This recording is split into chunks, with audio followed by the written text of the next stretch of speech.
Hi, this is Tisch Aitken, and I am back.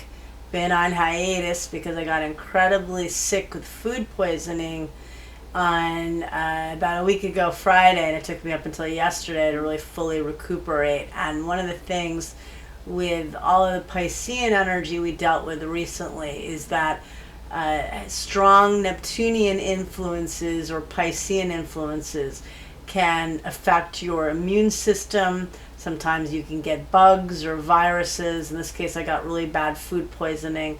But it also is a time where your body may need to recharge and reset and get rest and sleep. And the thing is, there's been so much going on for all of us. This has been a very, very big month, even though we're out of eclipse season and a lot happened in March. The story still continues, and the planets are direct now. We had, since I was last here, let's enumerate things that have happened. We're now in Taurus season, which means the sun is transiting in the fixed earth sign of Taurus, which is about your value system, about enjoying nature and all five senses and being creative and focusing on your financial goals and on your work, and definitely on trying to have some joy with beauty and nature and things that are invaluable during a time where obviously Venus, which rules the sign of Taurus, has been doing quite a few things this spring and winter season. It was retrograde up until April 12th, which was the last time I was around, I think, at least on social media in a real way. We had the full moon in Libra on April 12th, which is the day that Venus, which rules both the signs of Taurus and Libra, stationed direct in Pisces. And now Venus is in Pisces a little while longer, through April 30th. But there is a lot at play. So let's break this down. We have a big Mars-Pluto opposition occurring on April 26th. And I've been talking about this for a long time, as have a lot of astrologers, because this is the third and final opposition. And Pluto is newly and firmly in the sign of Aquarius, which is fixed air. It is fixed, fast change, can be very disruptive and chaotic, can also be very innovative and liberating and brilliant energy. But, the best laid plans of mice and men, it can go many different directions. So you need to be flexible with Uranian energy. And we are now officially out of eclipse season, which is good news. That's helpful. And we do have the planets direct, but let's think of the fact that Venus stationed direct on April 12th, but it doesn't clear its shadow until May 16th, meaning that it clears 9 degrees and 36 minutes of Aries, where it's stationed retrograde on March 15th. All over the place, getting coherent, and I didn't eat for almost 10 days. So, so Venus won't clear its shadow until May 16th, but it's now direct, and it's in a sign it loves being in. It's exalted, creative, romantic, sympathetic, and empathetic in the sign of Pisces. It is exalted and beautiful there, but sometimes it makes many sacrifices. And for all of the month of April, it's been traveling along with Saturn, which is the planet of restrictions and challenges. Saturn will change signs later in the year, in May, from May 24th through September 1st. It's going to get early in the cardinal fire sign of Aries. And Neptune already led the journey, because Neptune, which rules the sign of Pisces, as the higher octave of Venus, entered Aries the day after the last solar eclipse in the sign of Aries. And that was on March 30th. It ingressed into the sign of Aries for the first time in 164 years in this case, because it entered in the very beginning of 1860, I believe. And so, no, 165 years. So, which is its orbit. And with that said, that is a huge deal. Neptune rules the sign of Pisces, but it's been transiting back and forth since March 4th of last year at a fixed star known as Shiat, which can be a very difficult and painful fixed star. It can be very immersed in loss and misery and doubt, and it also contains the wisdom of all of the signs that precede the sign of Pisces, and it is the very final degree of the zodiac.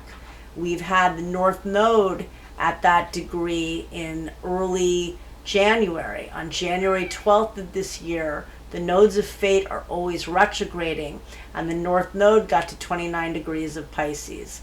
And then Saturn just met up on April 21st with the North Node of Karma in the sign of Pisces. That was at 26 degrees and 51 minutes of Pisces. And that happened yesterday. Saturn is responsibility and accountability. What have you been doing to work with the lessons? What have you been doing to ground yourself? It's a difficult placement, I find, in the sign of Pisces, because Pisces can be so ethereal and dreamy and boundless, and Saturn is all about boundaries. Yet it can be and should be, if we have to work with the energy as best as we can. Pisces reminds us there are many things that are out of our control, and we have to not surrender in a passive way. I'm not suggesting that, but there are things we cannot change. AA was founded in 1935 during another very difficult time in history. And at that time, one of the key themes was a sense of, surrendering, having a higher power that you yourself, and I know religion and certainly structured religion has changed, and I think, and it's also, I have to note that the Pope died yesterday on the day that Saturn met up with the North Node of Pisces, the very spiritual sign. Pisces is so connected with faith and spirituality, and again, regardless of what you think of organized religion, the Pope is the biggest symbol for organized religion in the Western world. And he passed away the day after Easter, which is what Christians celebrate. And he died on a very karmic day. And there has been a lot of loss. There's been tremendous loss since the eclipses and since all of these points at the last degrees of Pisces, because Pisces is the last sign. It is a sign of endings. And just as Neptune has ingressed into a sign of new beginnings, there is a sense of death and renewal. I know Pluto embodies that energy of death and transformation and transcendence. But with Neptune, which also moves very slowly, there are dreams, illusions, there is spirituality, there is creativity that on some level, maybe we're evolving to another level, hopefully in our lives. Maybe we're releasing old dreams that are no longer in line with where we are in life. Maybe there are ones that we are not letting go of. And I've said from the very beginning, this is a huge, huge year. Pluto returned to Aquarius at the very end of 2024 on November 19th. But it had been going back and forth, dancing back and forth to the very early degrees of Aquarius, starting on March 23rd of 2023, and it was there through June 1st. Then it was there longer in 2024. And now it's back, and it's going to be there a very long time. And You know, we've seen a lot of earthquakes we have seen earthquakes. We've seen a lot of plane crashes is what I meant. We've seen a lot of chaos and turbulence and unpredictability and revolutionary energy, and those are all very Uranian and Aquarian themes.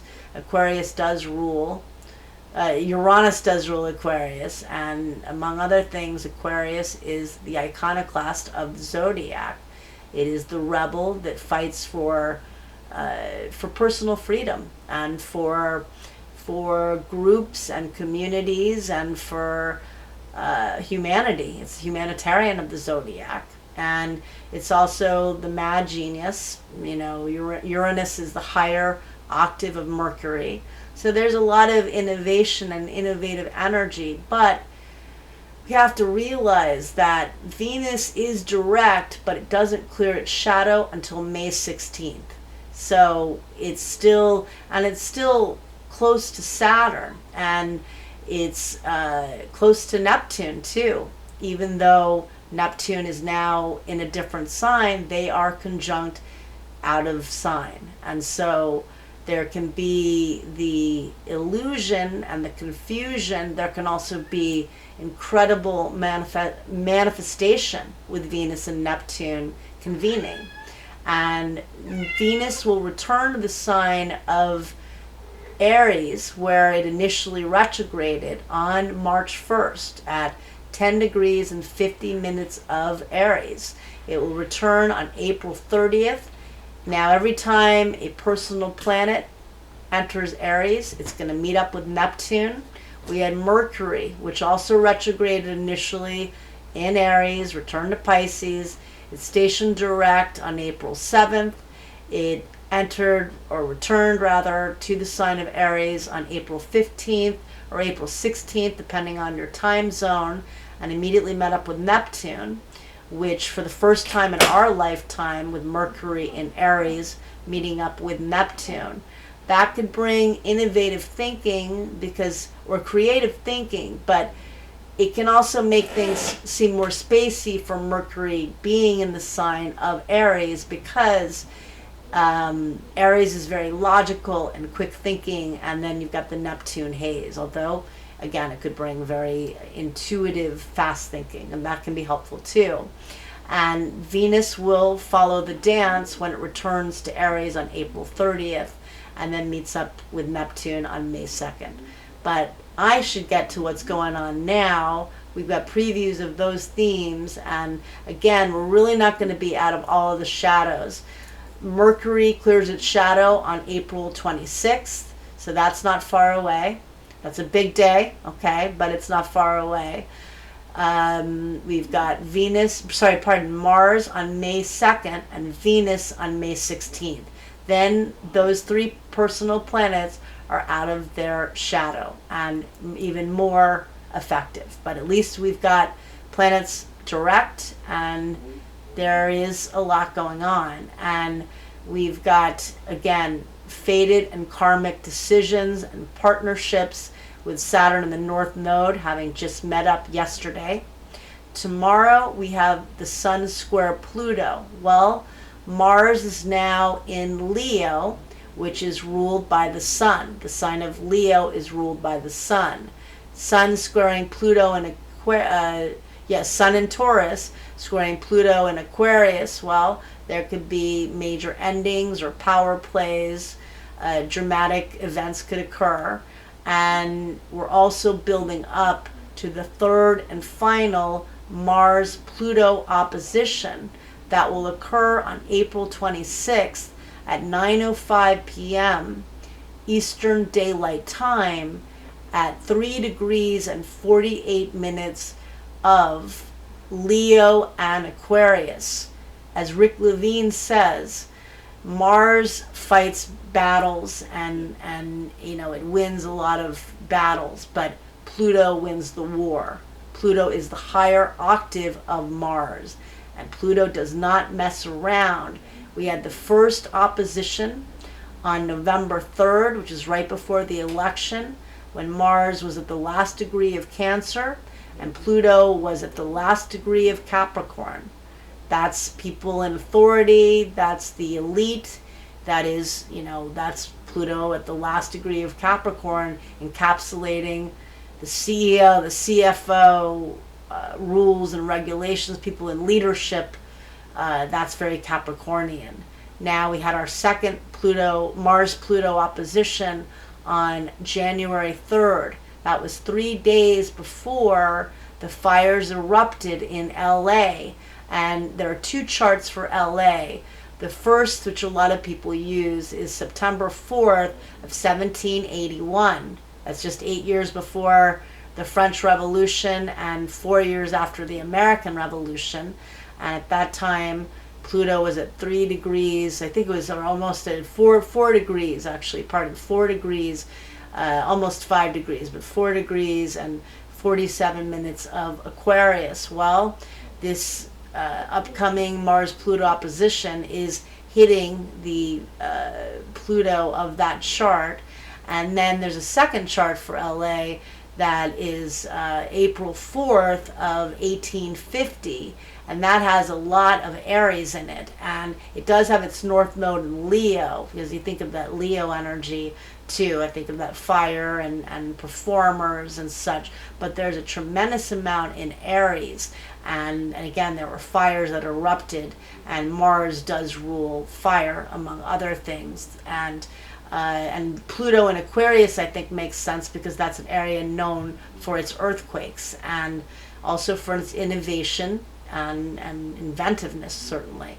But with the second chart, you've got Mercury close to the world point at 1 degree of the the cardinal fire sign of Aries, 1 degree cardinal, close to the Aries point and the world point, just a degree off.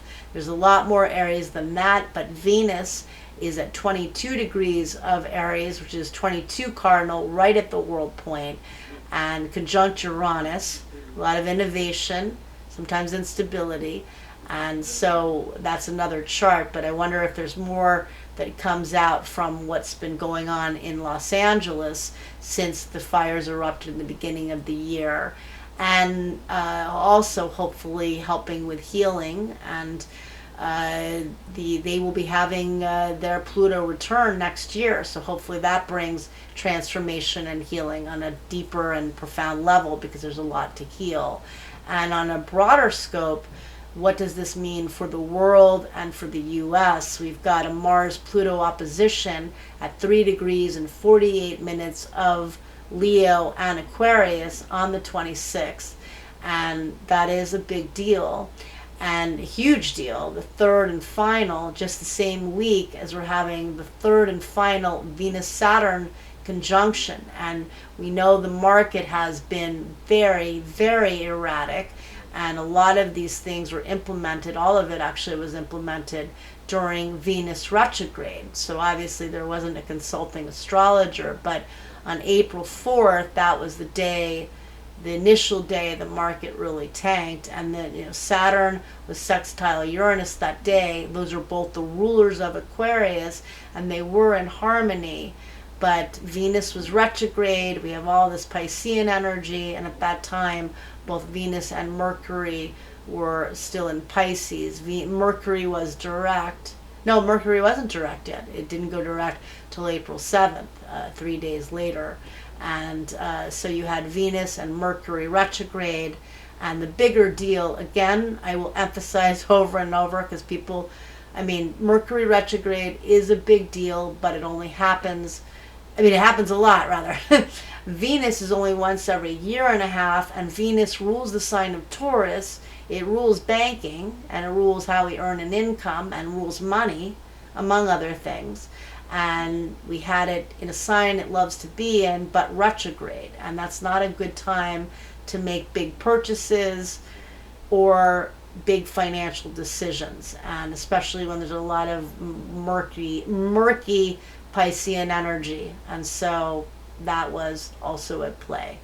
And we have to figure out, we've got, again, Venus will meet up with Neptune on May 2nd, and that could be a very creative and manifesting energy we have to find a way to not be passive, be Aquarian in ways you want to, whether it's building a community around love, whether it's taking action in ways you feel fit for you, for what your goals are in this very unpredictable world, taking care of yourself, learning and up-leveling your skills with technology. It's imperative.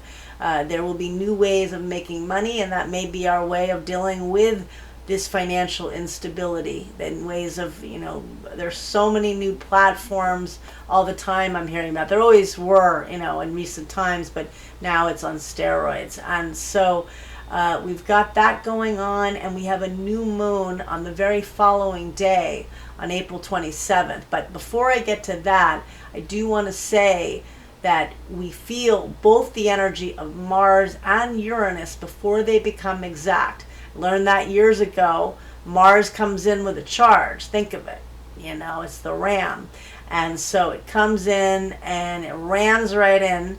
And so if that opposition is on the 26th, when it becomes exact, then that means that we're going to start feeling it, I'd say, today, and starting tomorrow, definitely by the 24th and the 25th, it's building up. This is a boil over aspect. And this will bring a releasing energy, but still, it's going to be, it could be bombastic, And we've got then, what was I going to say with that? The Venus-Saturn conjunction tomorrow. Well, that's about taking responsibility for your finances. It could be a big time for commitments. Maybe you're committing with partnering with others, even though Venus hasn't cleared its shadow. If something comes in this week with Venus North Node, which happens tomorrow, Venus Saturn on the 24th, well, that brings restrictions, but that can also bring, again, it could bring realization of work that you've been trying to achieve and bring it to form. That's obviously a positive thing. And so you want to be cool, because it's going to be a fiery week.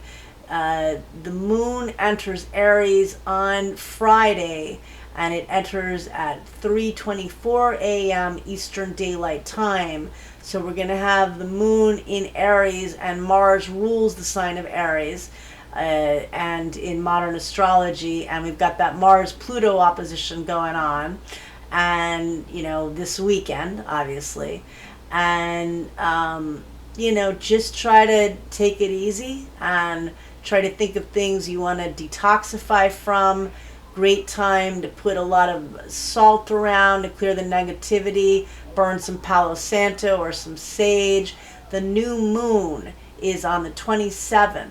It's going to be at 7 degrees and 47 minutes of the fixed earth sign of Taurus. And that new moon is also bringing release, because we've got Venus and Neptune. Again, they're, we've got Venus and Saturn, and, Venus is again, we're still reassessing what we want, and Venus hasn't cleared its shadow. But you've got Uranus at 26 degrees of Taurus forming a trine. That's an angle when points are 120 degrees apart. And so Uranus, which is ingenuity and the modern ruler of Aquarius, forming a trine rather to the south node of karma, that which you want to release in Virgo.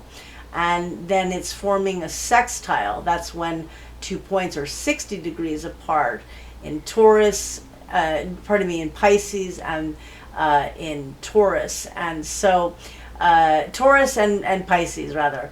And that also can be helpful for actualizing what you're trying to achieve. And so there is a lot to work with, but there are going to be a lot of blow-ups, power plays. It's very explosive energy. It's warlike combat too. So you want to be careful on the road with your words, with your relationships. You don't want explosions. There's some things we can't control. Uranus is very unpredictable.